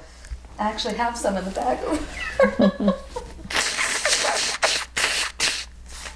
Well, Phyllis, what? you were talking about world events and national events, and I'm just wondering which world and national events have significantly influenced your life and how? Oh, well, first of all, I am a Democrat. So that puts me in a category of people. I'm not a Republican, I'm a Democrat. Mm-hmm. I think Trump is a maniac and a morally incompetent person and should never be leading a country. I think he is crazy. I think what he's doing to our government, we're in free fall. I don't know how it's going to end, but all things do come to an end. They have beginnings and ends, and eventually he will be out of power, and somehow we will reclaim our goodness and come back to being a better people. I mean, he fired a woman because she gave him the statistics that he asked for, and he didn't like the numbers, so he fired her, claiming that they were not true numbers, but they were true numbers. She had no reason to lie to him. He's morally incompetent.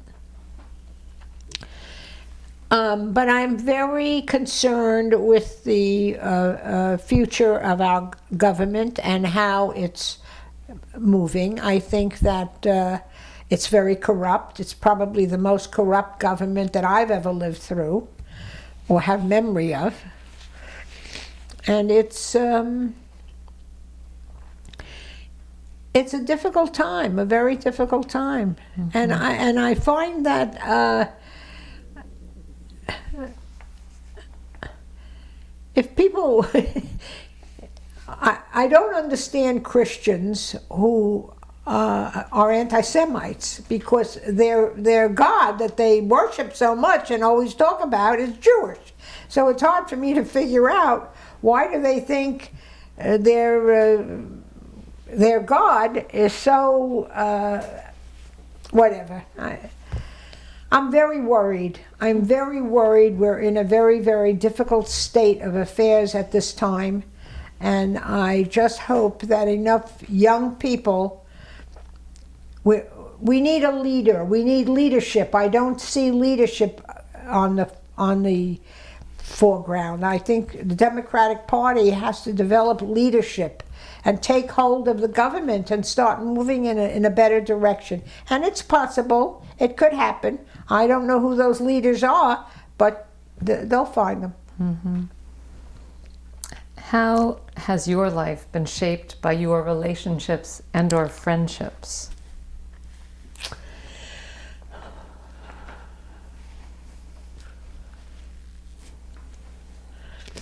If I could choose to be anybody or anything I wanted to be in the world, and of course I have the choice, you have free will, I would choose to be who I am.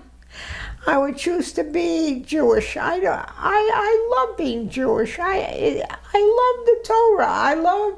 And yet I'm an atheist. So it's very hard for me to even explain it to myself, where I come from and how do I face my Jewish life.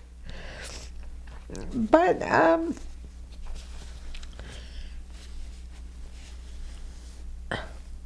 I honestly don't know how to explain to you how you can be an atheist and still be a strong commitment to Jewish life and Jewish education.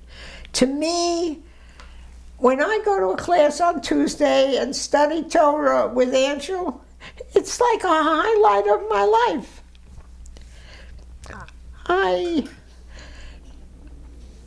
I had very few friends I had only friends who were Jewish growing up. I never went out with a boy who wasn't Jewish. I never had any friends who weren't Jewish, even though there were non-Jews in Brooklyn. I mean, it's not like I was living in Israel. Mm-hmm. But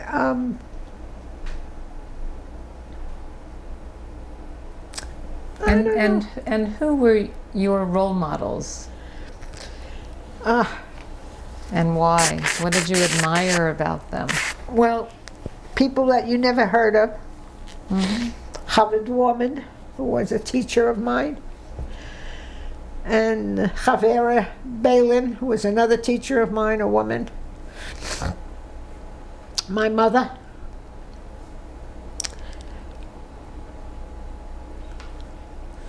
And didn't you once tell me that your mother worked until she was how old?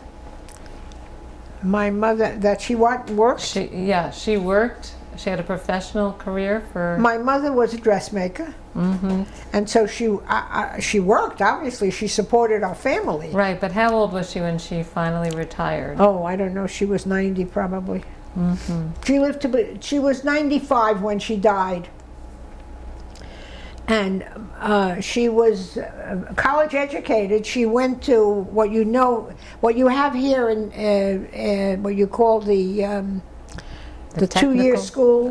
The technical community college. Yeah, we had it in New York also. She went to that and she studied. She so wanted to have a piece of paper that said she was an educated woman, and so she went to that. She got an AA degree, but she was a role model. She was strong commitment, honorable, truthful, hardworking, very Jewish. You know, we celebrated every Yontif at our house, even though we didn't belong to a congregation. Although in the later years, my mother did belong. She went to a Mordechai Kaplan's group. I forgot what they called themselves. The Reconstructionists. Mm-hmm. Right. She became active with the Reconstructionist group in the later years. I mean, when she was living with me when she was going to. I did not visit the synagogue regularly until I moved here. Mm-hmm. And my grandchildren were in B'nai Shalom and went to shul every Shabbos, and I wanted to be with them, so I went. I did not have that education prior to that, although we went Rosh Hashanah Yom Kippur. You know, we were those Jews that go in on Rosh Hashanah Yom Kippur. Joe would have loved to have been in an Orthodox situation. He wouldn't take an aliyah, because he was a kohen, and he wouldn't take an aliyah in the shul that we belonged to, because he said he's not Shomer Shabbos, and therefore he's not entitled to that aliyah. And I thought, at first, I thought that was ridiculous. I said, that's ridiculous, they're giving you an honor, you know. But then I understood him and understood his reasoning, and I agreed with him. Meaning if he didn't celebrate Shabbat... You were not entitled to have such an honor to go to the Torah, to take an aliyah. I know it sounds weird, but we were weird, so it didn't matter. And later in life, in Greensboro, you met a man named Harvey Tillis. Oh, God.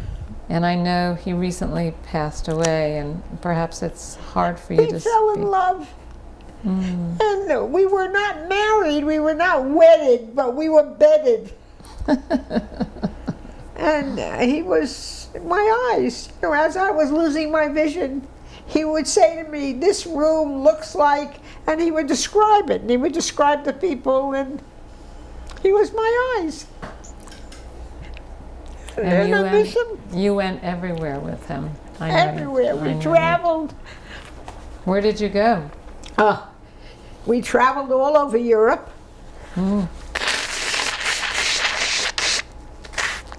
I don't know how many trips we took on the ships. You know, The cruise tour? cruise ships. Maybe 15 or 12. Wow. A lot of them. We went to Mexico.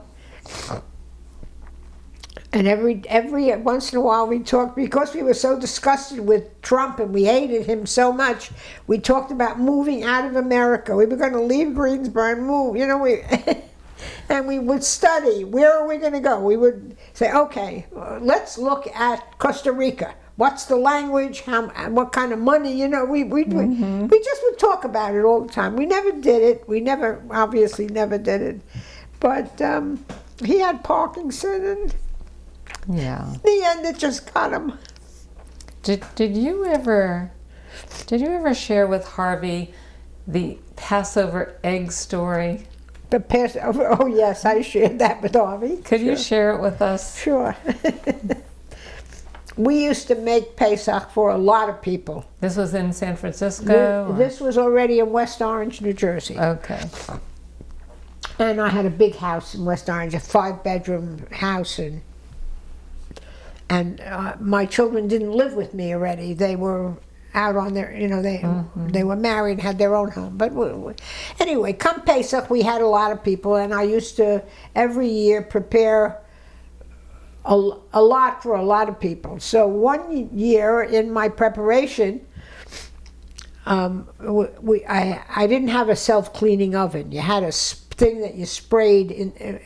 I swear we could have killed ourselves breathing that air, but you sprayed it on the oven and you let it sit for a while, and then you washed it off. And anyway, the oven was clean for Pesach. You know, I would go through all those rituals that we go through getting ready for Pesach. So I took it. I had a whole, like more than a dozen hard-boiled eggs that were already hard-boiled, because I was going to use them as Pesach. When you sit down at the table, there would be in front of you half of a hard-boiled egg and a piece of lettuce or celery, you know, preparing that first dish. So I had a lot of hard-boiled eggs. So I was preparing the special plate that we make, that we put representing on it all the different things that represent Pesach. The Pesach plate, you know, like, so you had some horseradish on it, and you had an egg, and you had celery, whatever. You know the plate I'm talking about. So I needed a hard-boiled egg, roasted hard-boiled egg. So I didn't have a roasted egg, so I put the hard-boiled egg in. I put an egg in the oven and lit the oven and roasted the egg, and all of a sudden I heard an explosion. I opened up the oven, and there were little chips of shell, you know, all over the walls of the oven that I had just cleaned for Pesach, and I didn't have a hard-boiled egg for the table. So I took a hard-boiled egg from the bowl of hard-boiled eggs that I had. I took out brown shoe polish from underneath. I was desperate already. I took out the shoe polish, which was underneath the sink in the kitchen. There was a box with different polish. It was liquid shoe polish. You know, you put into the thing, and I painted the egg. And now I had a brown egg. Good. So I put it down on the. And I did that for 30 years. But one year, in the 30th year, Joe was home from, was Joe with me in San Francisco? West Orange? Yeah, he was with me. He was setting the table. He was helping me. He was home that day. Maybe Pesach was on Sunday, and so he was home. And so I take out my egg and my shoe polish, and he said, "What are you doing?" I said, "I'm getting ready to have a roasted egg." He said, "You polish it with shoe polish?" He was like beside him. He was so, I don't know if he was angry or he thought it was stupid or what. And I put it on the plate. He said, "You can't put that on the plate with..." Anyway, that's the story. Every year for 30 years, and to this day, I still polish an egg with shoe polish. I love that story. Thank you. We have just a few more questions. But the hardest thing was taking the little chips of shell off the walls of the inside of the oven. That was the hardest thing. You had to go with a chisel, and they stuck. When it exploded, they stuck to the walls of the, can you picture it? Oh, yeah. And they were little bits, so you had to go with this. Oh, it was terrible. My brother did that with a microwave one time. Oh, put a metal thing in the microwave? No, an egg. Oh, an egg. And it exploded. And it exploded. Well, couldn't have been any worse than this oven was. This was, oh. Anyway. Phyllis, can you share a time with us in your life when being Jewish was particularly meaningful? Particularly what? Meaningful. Meaningful. Well, certainly when you have grandchildren, it's very meaningful. I had both my granddaughters were bat mitzvah in the shul here at Beth David, and that was very meaningful. But when did I cry? Let me think. Well, the passage of time, every time you do something that marks the passage of time, it's meaningful in a family. When your children are married, when your children are bat mitzvah, when your children have children and you have grandchildren and great-grandchildren, as I now have great-grandchildren. Those times are very meaningful and require a special heart attention. Like, how blessed I am. I have Asha, and I have Leah, and I have Eli, and I'm sure I'll have more children, more great-grandchildren. But then I have great-grandchildren. Now what hurts me, I'll tell you what hurts me. What hurts me is that Rebecca is not going to send Asha to a day school because she's afraid. In America, she's afraid to send a child to a day school. That's terrible. That's the world you're living in. Mm-hmm. And that to me is the worst thing. Yeah.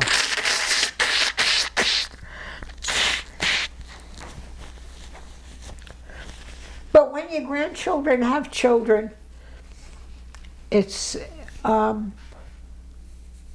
connection. It's a,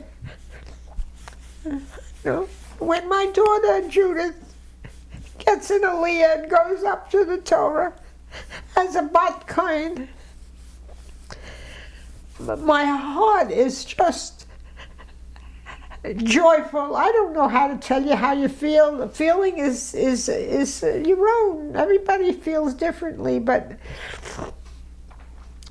to me, it's an important time because Joe was a kohen and my father was a kohen, so I'm a bat kohen and Judith is a bat kohen. And when she's called for the kohen aliyah, the first aliyah when they read Torah, I am beyond happy, beyond joyful. I don't know what words to give you to tell you what it feels like to have your child honored that way. And the ritual of Yiddishkeit transferred from generation to generation. Why am I sitting here and crying? I should be happy. I am happy.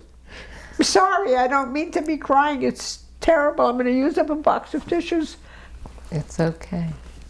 I'm going to ask you one more question. And then if there's anything else you would like to add after that, you'll let me know. And crying is good. It means you care deeply. What? Say it again? Crying is good. It means you care deeply. Oh, okay. All right, so my last question to you is, at the end of the day, what gives meaning to life?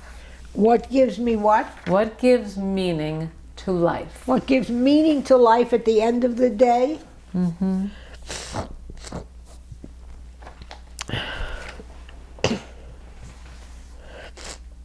Well,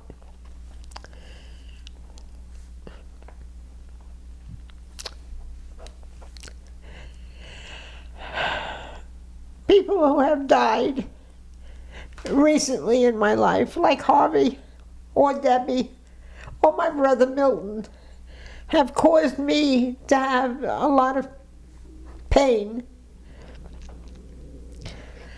And I talk to them in the morning when I get up, I talk to them, and at night when I go to sleep, I talk to them. And I am funny because I talk to them and I say things like, you know, that they're in heaven and they should visit with God and God should talk to them. And then it's ridiculous because I'm an atheist.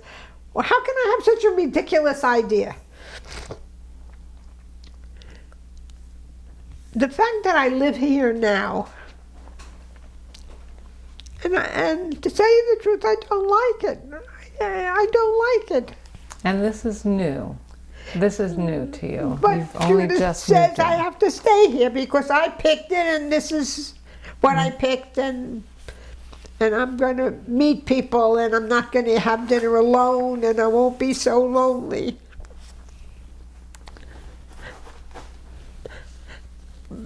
But I'm tired of living.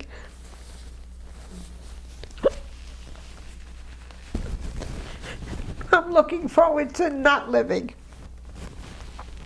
I'm sorry, I don't. And all the years that you have lived, Phyllis, what, if you look back on all of your years, what has given you meaning to life? What has been what? What has given you meaning to life? Well, paramount, I have a handful of tissues now. The first, I would say, was family. And people who have been part of that family. My brother, he was brilliant, great, smart, wonderful, great guy. He went to Columbia University. I miss him. I miss him very much. I miss Joe. I was married to him for 46 years. I love smart. I really love smart. And so Milton was smart, Joe was smart, Harvey was smart.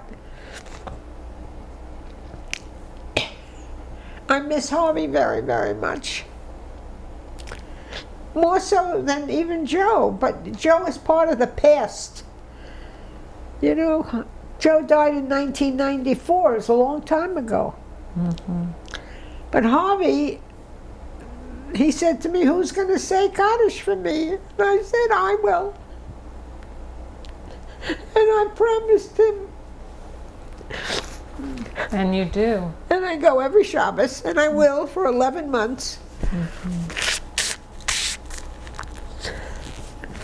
Why am I crying? Why am I crying? I should not be crying.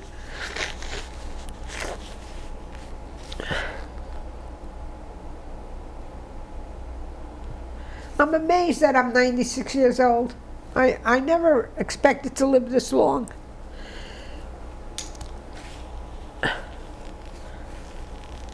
All at different times that I lived in different places, I participated at different levels for life around me. And in each case, it was always to make life better.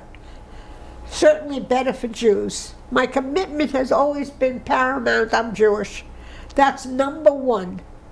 Everything comes after that.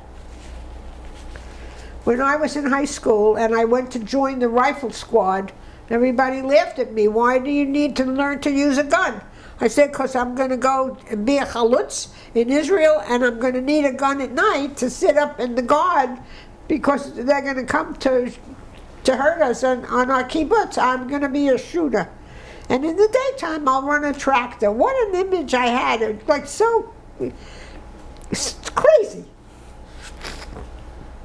Anyway, I never was a chalutz. My mother said, well, just wait until you finish school. And then it was just wait until you have a baby. And then it was just wait for something else. And she was instrumental in not letting me go, of keeping me here. And you did go eventually to visit Israel. Oh, many times. Many times. But never as a chalutz. I never went with intention to live there. When I went with Joe many times, I never learned I didn't go to Ulpan, I didn't learn to speak Hebrew because he was a fluent Hebrew speaker. And so there was never any reason for me. He said to me, just a minute, I'll take care of it. You know, I remember that when we were married 40 years, we decided to celebrate our 40th year because he said, I'm not going to be here for 50. I said, oh, yes, you will. He said, no, I know I'm not going to live that long. And he was right, he didn't. But for 40 years, we celebrated every month. We did something. When it was our anniversary, the actual day of our anniversary, we gave a dinner party. And we had a band come and play. We made like a wedding. And we, in a hotel, and people came from all over. Friends came from all over the country and from Europe were with us. And we had a weekend of celebration. One month we went and we did a family portrait. We went to a portrait studio and they took pictures of us.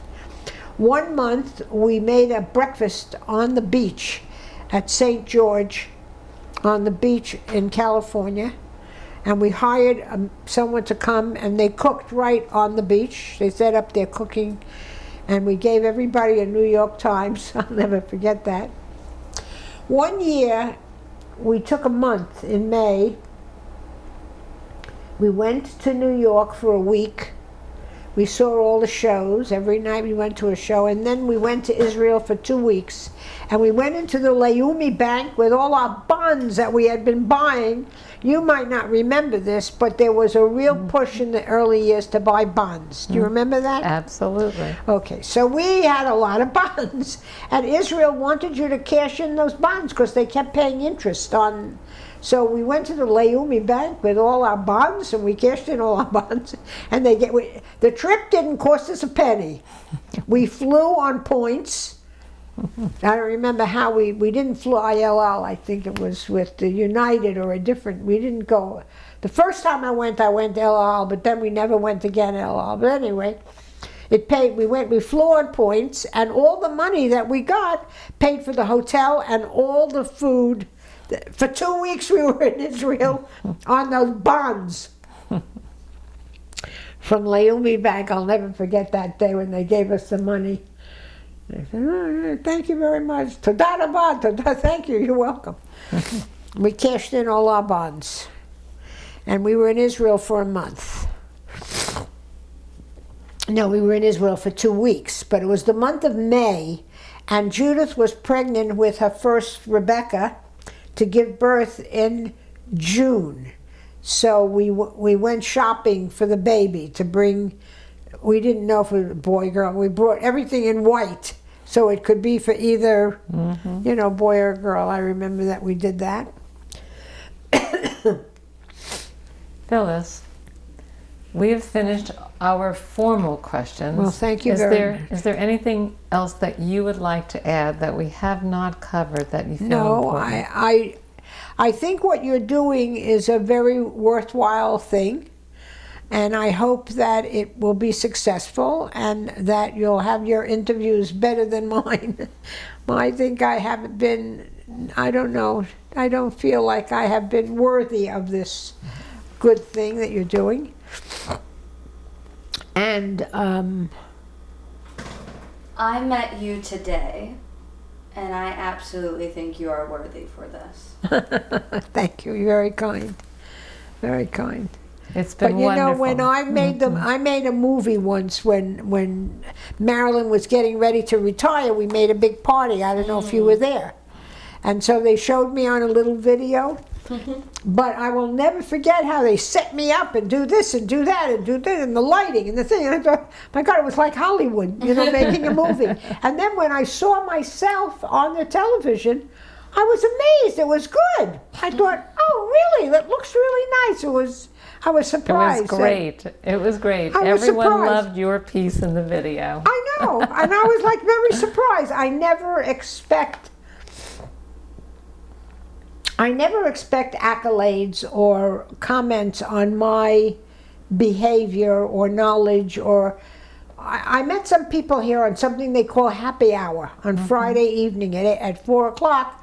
They do, and so I went down and I was singing, and then after that, one man said to another, "We got to make sure that she's with us next Friday at happy hour because she has a beautiful voice, and I like to hear her sing."